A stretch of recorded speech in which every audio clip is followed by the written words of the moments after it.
CGV.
BPUPKI dibentuk pada tanggal 1 Maret 1945 oleh Jepang.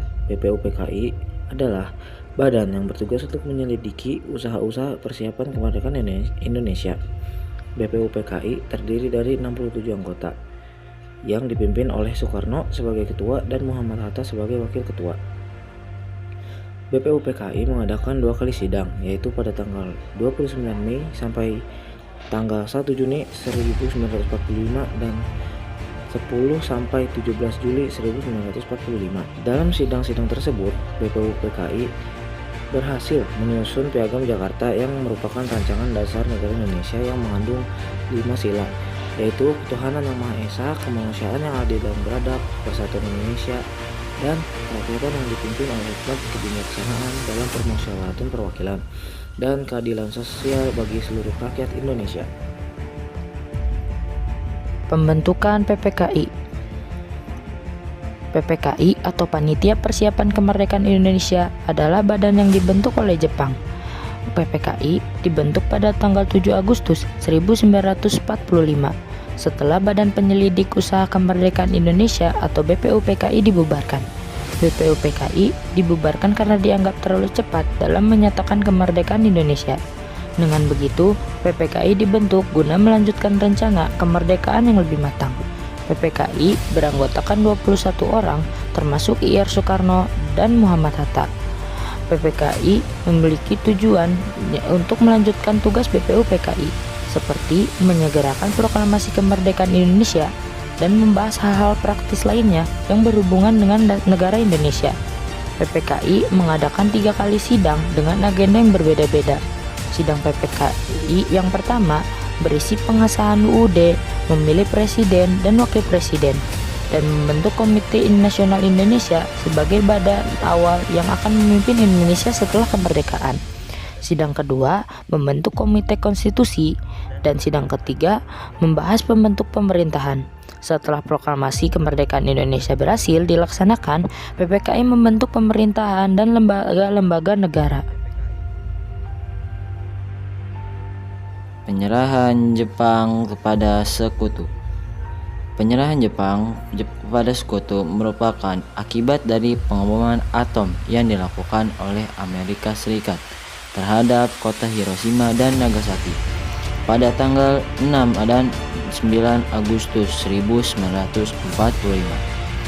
Penyerahan Jepang kepada Sekutu ini menimbulkan kekhawatiran bagi tokoh-tokoh nasional Indonesia bahwa Sekutu akan kembali menjajah Indonesia. Oleh karena itu, mereka memutuskan untuk mempercepat proklamasi kemerdekaan Indonesia yang semula direncanakan pada tanggal 24 Agustus 1945. Peristiwa Rengas Dengklok pada tanggal 16 Agustus 1945.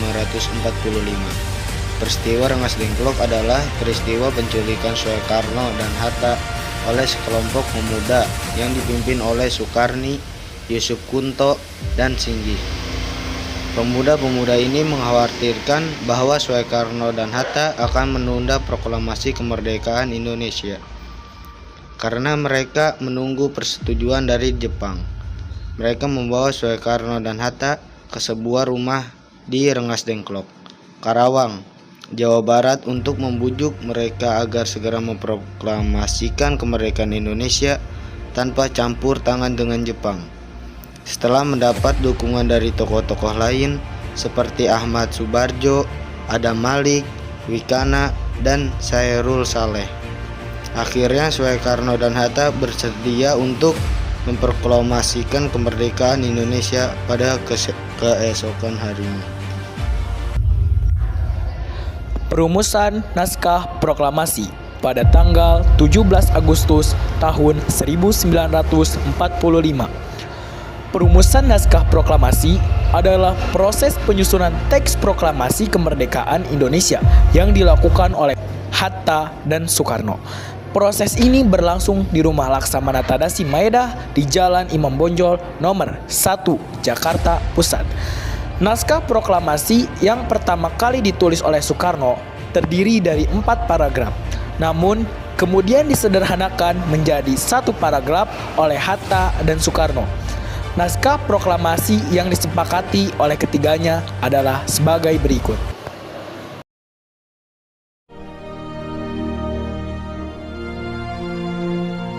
Proklamasi. Kami, bangsa Indonesia, dengan ini menyatakan kemerdekaan Indonesia. Hal-hal yang mengenai pemindahan kekuasaan dan lain-lain diselenggarakan dengan cara saksama dan dalam tempo yang sesingkat-singkatnya. Jakarta, 17 Agustus 1945, atas nama bangsa Indonesia, Soekarno, Hatta.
Kita